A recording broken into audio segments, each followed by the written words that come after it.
বাংলাদেশের 42% মেধাবী শিক্ষার্থীরাই এদেশ ছেড়ে বিদেশে চলে যেতে চায়, কিন্তু কেন? এদিকে বাংলাদেশের ধনী ব্যক্তিরা গিয়ে কানাডায় বানিয়েছে বেগম পাড়া। এত মানুষ যেহেতু দেশের বাইরে চলে যাচ্ছে, তাহলে কি আসলেই বিদেশ মানেই স্বর্গ? কোনটা ভালো, দেশ নাকি বিদেশ? কোথায় গেলে জীবন হয়ে উঠবে আরো সহজ, আরো সুন্দর? কোথায় নেই কোনো সন্ত্রাস বা রাহাজানি? আর কোথায় গেলেই বা বেশি টাকা উপার্জন করা যাবে? আজ এসব কিছুই জানাবো আপনাদের। নাম্বার 1, কেন দেশ ছাড়ছে মেধাবী শিক্ষার্থীরা? বাংলাদেশের শিক্ষিত তরুণদের মধ্যে দেশ ছেড়ে বিদেশ যাওয়ার প্রবণতা দিন দিন বেড়েই চলেছে।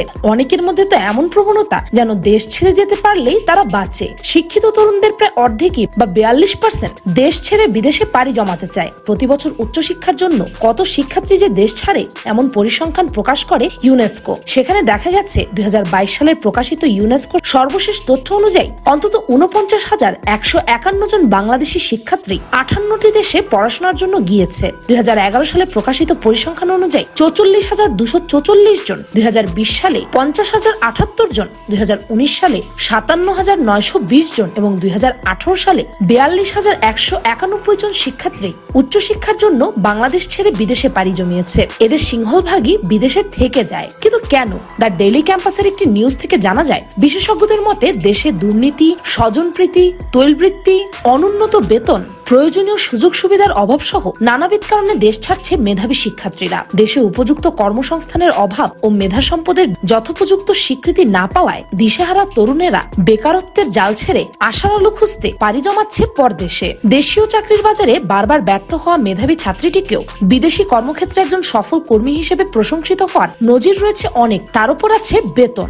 বাংলাদেশে একজন সদ্য পাশ করা চিকিৎসকের মাসিক বেতন যেখানে 25,000 টাকা, সেখানে আমেরিকায় সদ্য পাশ করা চিকিৎসকের মাসিক বেতন 13,50,000 টাকা। সদ্য পাশ করা একজন সফটওয়্যার ইঞ্জিনিয়ারের বেতন বাংলাদেশে মাত্র 30 থেকে 45,000 টাকা সর্বোচ্চ, সেখানে আমেরিকায় একজন সফটওয়্যার ইঞ্জিনিয়ারের বেতন শুরুই হয় 11 লক্ষ টাকা থেকে। তাই হয়তো বাংলাদেশ প্রকৌশল ও প্রযুক্তি বিশ্ববিদ্যালয় অর্থাৎ বুয়েটের প্রতি ব্যাচের 40 থেকে 50% শিক্ষার্থী বিদেশ চলে যায়। তাদের খুব কম সংখ্যকই দেশে ফিরে আসে। বাংলাদেশে একজন উকিলের বেতন শুরু হয় 30,000 টাকা থেকে, সেখানে আমেরিকার একজন উকিলের বেতন শুরু হয় 10 লাখ টাকা থেকে। তার উপর বিসিএস ক্যাডার হতে না পারলে বাংলাদেশে কোনো দামই পাওয়া যায় না আজকাল। তাছাড়া আমাদের দেশে গ্র্যাজুয়েটদের তুলনায় সেই পরিমাণ চাকরির সুবিধাও নেই। কিন্তু এই ঝামেলা আবার দেশের বাইরে দেখা যায় না। উন্নত দেশগুলোয় প্রতিনিয়ত তৈরি হচ্ছে নতুন নতুন কোম্পানি, তাই সেখানে চাকরি পাওয়াটা বাংলাদেশের তুলনায় অনেক সহজ। তবে হ্যাঁ, যদিও দেশের বাইরে যেমন বেতন বেশি তেমনি খরচও বেশি, তার উপর পরিশ্রমও দেশের বাইরে বেশি করতে হয়। তারপরও উন্নত জীবনের আশায় শিক্ষার্থীরা ছুটে যাচ্ছে দেশের বাইরে। নাম্বার 2, দেশ ছাড়ছে শ্রমিকরাও। জনশক্তি কর্মসংস্থান ও প্রশিক্ষণ ব্যুরোর অর্থাৎ বিএমইটির তথ্য অনুযায়ী 2021 সালে যেখানে বিদেশে যাওয়া শ্রমিকদের সংখ্যা ছিল 6,17,000, সেখানে 2022 থেকে 23 অর্থ বছরের রেকর্ড 11.37 লাখ কর্মী বিদেশে রপ্তানি করেছে বাংলাদেশ। দেশের ইতিহাসে এটি একটি উল্লেখযোগ্য মাইল ফলক। দ্য বিজনেস স্ট্যান্ডার্ড বাংলার প্রতিবেদন অনুযায়ী চলতি বছরের মার্চ পর্যন্ত সৌদি আরবে পাড়ি জমিয়েছেন প্রায় 1.2 লাখ কর্মী, আর মালয়েশিয়াতে গিয়েছে 82,983 জন। এছাড়া দক্ষিণ কোরিয়া, জাপান, ইটালি এবং আমেরিকাতেও গেছে বহু শ্রমিক। কিন্তু কেন শ্রমিকেরাও নিজের দেশ ছেড়ে, নিজের আপন মানুষদের ছেড়ে বিদেশে যাচ্ছে? Bangladesh association of international recruiting এজেন্সির যুগ্ম সম্পাদক মোহাম্মদ টিপু সুলতান টিবিএস কে বলেছেন, সৌদি আরবে একজন বাংলাদেশি শ্রমিক সর্বনিম্ন বেতন পায় 800 থেকে 1000 সৌদি রিয়াল, যা প্রায় 23,000 থেকে 28,000 টাকার সমপরিমাণ। যেখানে মালয়েশিয়ার সর্বনিম্ন বেতন 1,500 মালয়েশিয়ান রিঙ্গিট, যা বাংলাদেশি মুদ্রায় 35,000 টাকা। আর বাংলাদেশে একজন শ্রমিক মাসে বড় জোর কত টাকাই উপার্জন করে বলুন তো? বেশিরভাগ শ্রমিকরাই কাজ পায় না, আর যারা পায় তারা কোনো মতে দিন আনে দিন খায়। কিন্তু সচ্ছলভাবে চলতে কে না চায় বলুন? তাই তো অনেক শ্রমিক নিজেকে ও পরিবারকে নিয়ে সচ্ছলভাবে চলতে এখন বিদেশে পাড়ি জমাচ্ছেন। নাম্বার 3, ধনীরাও ছাড়ছে বাংলাদেশ। শিক্ষার্থী ও শ্রমিকেরা দেশের ন্যায্য বেতন ও সুযোগ সুবিধা পাচ্ছে না বলে দেশের বাইরে পাড়ি জমাচ্ছে। কিন্তু একটি গবেষণায় দেখা গেছে বাংলাদেশের ধনী উদ্যোক্তাদের বড় একটি অংশ বিদেশে পাড়ি জমাচ্ছে। তাদের তো টাকা পয়সা, সুযোগ সুবিধা, ক্ষমতা সবই আছে, তাহলে তারা কেন চলে যাচ্ছে দেশ ছেড়ে? দৈনিক বার্তার একটি নিউজ থেকে জানা যায়, ব্যবসায়িক সংগঠন সহ সরকারি বেসরকারি বিভিন্ন সূত্রে পাওয়া প্রাথমিক এক রক্ষণশীল হিসাব বলেছে বাংলাদেশের 3 থেকে 5,000 উদ্যোক্তা ও অত্যন্ত ধনী ব্যবসায়ী বাংলাদেশের বাইরে এক বা একাধিক দেশে তাদের নিবাস গড়ে তুলেছেন। দেশান্তরী এসব ব্যবসায়ী বসবাসের স্থান হিসেবে বেছে নিচ্ছেন কানাডা, আমেরিকা, যুক্তরাজ্য, দুবাই, হংকং, সিঙ্গাপুর সহ বড় বড় বাণিজ্যিক ও অর্থনৈতিক হাবকে। ইকোনমিস্ট ইন্টেলিজেন্স ইউনিটের সর্বশেষ প্রকাশিত গ্লোবাল লিভেবিলিটি ইন্ডেক্স প্রতিবেদনের তথ্য অনুযায়ী বিশ্বে বাসযোগ্যতার দিক থেকে সবচেয়ে খারাপ শহরগুলোর মধ্যে বাংলাদেশের রাজধানী ঢাকার অবস্থান দ্বিতীয়। শিক্ষা, স্বাস্থ্য, যোগাযোগ সুবিধা সহ সার্বিক গণ অবকাঠামো, সংস্কৃতি ও পরিবেশ, সামাজিক নিরাপত্তা, স্থিতিশীলতা প্রতিটি সূচকেই পিছিয়ে আছে ঢাকা সহ পুরো বাংলাদেশ। তাহলে একটি পিছিয়ে থাকা শহরে ধনী ব্যক্তিরা কেন থাকবে? যেখানে ধনী ব্যক্তিরা চাইলেই বাংলাদেশের চেয়ে অন্য যে কোনো দেশে গিয়ে থাকতে পারে, তাহলে তারা কেনই বা পড়ে থাকবে বাংলাদেশে? আমাদের দেশে বর্তমানে কেন্দ্রীয় ব্যাংকের তফসিলভুক্ত বেসরকারি ব্যাংকের সংখ্যা 43টি। এসব ব্যাংকের অনেকগুলোর চেয়ারম্যান ও পরিচালকরা বিদেশে স্থায়ী নিবাস গড়েছেন। মূলত প্রযুক্তির সুবিধা কাজে লাগিয়ে বিদেশে বসেই দেশের ব্যবসায়িক কার্যক্রম পরিচালনা করছেন তারা। প্রয়োজন অনুযায়ী আসা যাওয়ার মধ্যেও রয়েছেন আমাদের সেরা অলরাউন্ডার সাকিব আল হাসানও উন্নত জীবনের আশায় পুরো পরিবার সমেত স্থায়ী হয়েছেন দেশের বাইরে। এছাড়াও কানাডার টরন্টোতে বেগম পাড়ার নাম নিশ্চয়ই শুনেছেন, যেখানে বাংলাদেশের অনেক ধনী ব্যক্তিদের বসবাস। নাম্বার 4, তাহলে কি দেশ ছেড়ে আমাদের সবারই চলে যাওয়া উচিত? বাংলাদেশের অনেক মানুষই অন্য দেশের সিটিজেনশিপ পেতে চায়। আবার এটাও সত্য যে নিজ মাটির টানে অনেকে সুযোগ পাওয়া সত্ত্বেও দেশের বাইরে যায়নি বা গিয়েও ফিরে এসেছে, কিন্তু এই সংখ্যাটা খুবই নগণ্য। তাই বাংলাদেশের মানুষের দেশের বাইরে সেটেল হওয়াটাই বেশি চোখে পড়ছে আমাদের। তাহলে এবার নিশ্চয়ই আপনাদের মনে প্রশ্ন জাগছে, তাহলে কি দেশ ছেড়ে আমাদের সবার চলে যাওয়া উচিত? এই প্রশ্নের উত্তর জানতে হলে আগে জেনে নিতে হবে দেশের বাইরে থাকার সুবিধা এবং অসুবিধা দুটো সম্পর্কেই।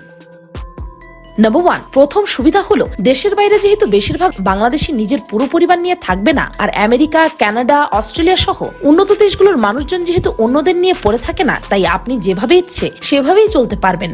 যদি কোনো কাজ না পান তাহলে রেস্টুরেন্ট সহ যে কোনো পার্ট টাইম কাজ করে টাকা ইনকাম করে সংসার চালাতে পারবেন। একে আপনাকে কেউ বাঁকা চোখে দেখবে না, কেউ আপনাকে বলবে না আরে বাবা বিসিএস ক্যাডার হতে পারলি না, কারণ দেশের বাইরে প্রায় সব কাজকেই তারা সমান মর্যাদা দেয়। তার উপর বাংলাদেশ থেকে ভালো বেতন পাওয়া যাবে উন্নত দেশগুলোতে। তবে হ্যাঁ, সেখানে বেতন বেশি হলেও কাজের প্রেসারও কিন্তু বেশি। নাম্বার 2, আমেরিকা, কানাডা, অস্ট্রেলিয়া থেকে শুরু করে সকল উন্নত দেশে সবকিছু নিজেদের করতে হয়। কাজের লোক, এমনকি গাড়ির ড্রাইভার পর্যন্ত রাখার কোনো সুযোগ নেই। ফলে এসব কাজ নিজেরা করার কারণে স্বাস্থ্য অনেকটাই ভালো থাকে। আবার স্বাস্থ্য খারাপ বা অসুস্থ হলেও অসুবিধে নেই। হেলথ ইন্স্যুরেন্স থাকার কারণে চিকিৎসার জন্য আলাদা কোনো ব্যয় নেই বললেই চলে। তবে হ্যাঁ, যারা ঘরের কাজ করতে পছন্দ করে না বা চায় না বা ঘরের কাজ করতে পারে না, তাদের জন্য আবার এটি নেগেটিভ সাইড। আমাদের দেশে তো মা বোনেরা রান্না করে খাবার বেড়ে রাখে, আর আমরা সেটি যে খাই তাও হাজারটা আবদার থাকে, খাবারে এটা কম হয়েছে, ওটা কম হয়েছে, এটা বানাও, সেটা বানাও। কিন্তু দেশের বাইরে সেসব কাজ আপনাকে নিজেকেই করতে হবে। নাম্বার 3, বিদেশে জীবনযাপন নিরাপদ, ঝামেলামুক্ত ও শান্তিপূর্ণ। তবে উন্নত চিকিৎসা, লেখাপড়া, উন্নত লাইফস্টাইল এসব কিন্তু উন্নত দেশগুলোতেই চোখে পড়ে। যেমন বাংলাদেশে প্রতি 10,926 জন মানুষের পেছনে একজন করে সরকারি অ্যালোপ্যাথিক ডক্টর আছে। সমীক্ষায় এমনই একটি তথ্য উঠে এলে কেন্দ্রীয় স্বাস্থ্য ব্যুরো সিবিএইচআই এর ন্যাশনাল হেলথ প্রোফাইলের সমীক্ষার রিপোর্টে, যেখানে বিশ্ব স্বাস্থ্য সংস্থার দেওয়া রূপরেখা অনুসারে প্রতি 1000 মানুষের পেছনে একজন চিকিৎসক থাকা প্রয়োজন, সেখানে আমাদের দেশে এই অবস্থা। এদিক থেকে নরওয়েতে প্রতি 1000 রোগীর জন্য 5 জন করে ডাক্তার আছে। বাংলাদেশে মানুষ সরকারি হাসপাতালের তুলনায় প্রাইভেট হাসপাতালে বেশি যেতে চায়, কারণ সব ভালো ভালো ডাক্তার এখন প্রাইভেট হাসপাতালে বসেন, আর প্রাইভেট হাসপাতালে চিকিৎসাও ভালো হয়। কিন্তু বাংলাদেশের বেশিরভাগ মানুষই এই প্রাইভেট হাসপাতালের চিকিৎসার খরচ বহন করতে পারে না। সেখানে জার্মানিতে তো চিকিৎসা সেবা পুরোপুরি ফ্রি। তার উপর বিশ্বের দূষিত শহরের তালিকায় ঢাকার অবস্থান রয়েছে দ্বিতীয় স্থানে। ভারতের দিল্লি, চিলির সান্তিয়াগো, পোল্যান্ডের ক্রাকো যথাক্রমে প্রথম, তৃতীয় ও চতুর্থ স্থান দখল করেছে। দূষিত শহরে থাকা মানে রোগবালাইয়ের আকড়া। নাম্বার 4, বাংলাদেশে বার্ষিক 3 লক্ষ টাকা অবধি উপার্জনের উপরে কোনো আয়কর দিতে হয় না। 3 থেকে 6 লাখ টাকা অবধি আয়ের ক্ষেত্রে 5% আয়কর দিতে হয়। 6 থেকে 9 লাখ টাকা অবধি আয়ের উপরে 10% হারে আয়কর জমা দিতে হয়। 9 থেকে 12 লাখ টাকা অবধি আয়ের উপরে 15% ট্যাক্স দিতে হয়। 12 থেকে 15 লাখ টাকা অবধি বার্ষিক উপার্জনের উপর 20% আয়কর দিতে হয়। 15 লাখ টাকার উপরে আয়ের ক্ষেত্রে 30% হারে আয়কর জমা দিতে হয়। সেখানে আপনি যদি সিঙ্গাপুরের দিকে তাকান, সেখানে 1 কোটি টাকা বার্ষিক উপার্জনে মাত্র 12 থেকে 15% ট্যাক্স দিতে হয়। কানাডায় 1 কোটি টাকায় 15% আর আমেরিকায় মাত্র 24% ট্যাক্স। আর দুবাইয়ে তো কোনো ট্যাক্স পলিসিই নেই। এখান থেকেই দেখা যাচ্ছে অন্যান্য দেশের তুলনায় বাংলাদেশে আয়কর কত বেশি। এতক্ষণে নিশ্চয়ই আপনি বুঝে গেছেন বাংলাদেশের এত মানুষ কেন দেশ ছেড়ে অন্য দেশে পাড়ি জমাচ্ছে। কিন্তু এখন প্রশ্নটা হচ্ছে এর ফলে বাংলাদেশের কি কি ক্ষতি হচ্ছে। প্রথমেই বলেছি এখন এখন বাংলাদেশের 42% শিক্ষার্থী দেশের বাইরে চলে যেতে চায়, কিন্তু আপনি কি জানেন সরকারি বিশ্ববিদ্যালয়, স্কুল কলেজগুলোতে পড়া মেধাবী ও শিক্ষিত নাগরিক তৈরিতে একটি দেশের জনগণের টাকা ব্যয়ের মাধ্যমে রাষ্ট্র এসব কার্যাবলী সম্পন্ন করে থাকে, যার প্রধান উদ্দেশ্য হলো দেশের মেধাবী জনগোষ্ঠীর এই অংশ যাতে ভবিষ্যৎ রাষ্ট্র নিজ দেশের হাল ধরতে পারে। সাম্প্রতিক সময়ে বাংলাদেশে ক্রমশ বর্ধনশীল ব্রেইন ড্রেন বা মেধা পাচার দেশের ভবিষ্যৎ অগ্রযাত্রার পথে প্রতিবন্ধকতার কারণ হয়ে দাঁড়িয়েছে, আর এর ফলে ভেঙে যাচ্ছে আমাদের দেশের মেরুদণ্ড। কারণ বলা হয় শিক্ষাই জাতির মেরুদণ্ড, আর যখন দেশের বেশিরভাগ মেধাবী ছাত্রছাত্রী দেশের বাইরে চলে যাচ্ছে তখন সেই দেশের মেরুদণ্ড ভেঙে যাবে, এটাই তো স্বাভাবিক। কিন্তু করারই বা কি আছে, মানুষ তো স্বভাবগতভাবেই সবার আগে নিজের ভালোটাই বোঝে। মেধা পাচারের আরেকটি গুরুত্বপূর্ণ কারণ হচ্ছে সামাজিক নিরাপত্তার অভাব। আইনের শাসনের অভাবে মেধাবীদের দেশের প্রতি বিমুখ করে তোলে। একজন মেধাবী ব্যক্তি যখন বুঝতে পারে যে সে তার প্রতি ঘটে যাওয়া কোনো অন্যায়ের বিচার পাবে না, স্বভাবতই সে নিরাপত্তাজনিত আশঙ্কা থেকে সেই দেশের প্রতি কোনো টান অনুভব করে না। এমনটা চলতে থাকলে সেই দিনটা বেশি দূরে নেই যেদিন বাংলাদেশ হয়ে পড়বে মেধা শূন্য। তার উপর ধনীদের অন্য দেশে সেটেল হওয়ার জন্য টাকা পাচারের ঘটনা তো আছেই। আন্তর্জাতিক বাণিজ্যের মাধ্যমে বাংলাদেশ থেকে প্রতি বছর গড়ে প্রায় 753 কোটি 37 লাখ ডলার পাচার করা হয় বাংলাদেশি টাকায়, যা প্রায় 80,000 কোটি টাকা। এই তথ্য ওয়াশিংটন ভিত্তিক সংস্থা GFI এর। যদিও দেশি বিদেশি বিভিন্ন প্রতিবেদনে বাংলাদেশ থেকে পাচার করা অর্থের তথ্যের ভিন্নতা রয়েছে। অর্থনীতিবিদদের মতে দেশ থেকে অর্থ পাচার হলে বাণিজ্যে গতিশীলতা কমে, অন্যদিকে অভ্যন্তরীণ সম্পদ থেকে আয় বাড়াতে অনেকটা নিরুপায় হয়ে নতুন করে কর আরোপের পথে হাঁটতে হয়, রাজস্ব আদায়ে চাপ বাড়ানো হয়। ধনীরা বিভিন্ন কৌশলে পার পেয়ে গেলেও বোঝাটা শেষ পর্যন্ত সাধারণ জনগণের ঘাড়ে এসে চাপে। অর্থ সংকটে উন্নয়ন প্রকল্প বাস্তবায়নে গতি কমে যায়, দেশের সামগ্রিক অর্থনীতির আয় এবং ব্যয়ের ভারসাম্য নষ্ট হয়। দেশ থেকে টাকা পাচার হলে সরকার অর্থ সংকটে পড়ে, সাধারণ মানুষের মধ্যে অর্থ সরবরাহ কমে যায়, সরকার খরচ চালাতে শর্ত মেনে বাধ্য হয়ে ঋণ নেয়, জিনিসপত্রের উপর বেশি বেশি ট্যাক্স লাগায়। যে মানুষটি 3 বেলা ঠিকমতো খেতে পারে না তার কাঁধেও প্রত্যক্ষ ও পরোক্ষভাবে ঋণ ও কর পরিশোধের দায় চেপে যায়। আর এভাবেই যারা দেশের বাইরে যান তারা হয়তো নানাভাবেই বেঁচে যান, কিন্তু ফেসে যায় দেশের সাধারণ মানুষ। তবে যারা এখনো ভাবছেন দেশ নাকি বিদেশ কোনটা ভালো, তাদের জন্য বলবো সবকিছুরই একটা পজিটিভ আর নেগেটিভ দিক আছে, তবে আপনি কোথায় নিজেকে মানিয়ে নিতে পারবেন সেটা আপনাকেই খুঁজে বের করতে হবে। ভিডিওটি ভালো লাগলে আপনার ফ্রেন্ডস এন্ড ফ্যামিলির সাথে শেয়ার করে তাদেরকে ওই গুরুত্বপূর্ণ তথ্যগুলো জানিয়ে দিতে পারেন। আর ভবিষ্যতে আপনি কি বাংলাদেশে থাকতে চান নাকি দেশের বাইরে গিয়ে কিছু করতে চান, কমেন্টে জানাবেন কিন্তু। আর পিরিকপা চ্যানেলকে সাবস্ক্রাইব করে বেল আইকনে অল নোটিফিকেশন অন করতে ভুলবেন না যেন। আমি ফাল্গুনি, আজকের মতো পর্যন্তই, দেখা হচ্ছে পরের ভিডিওতে।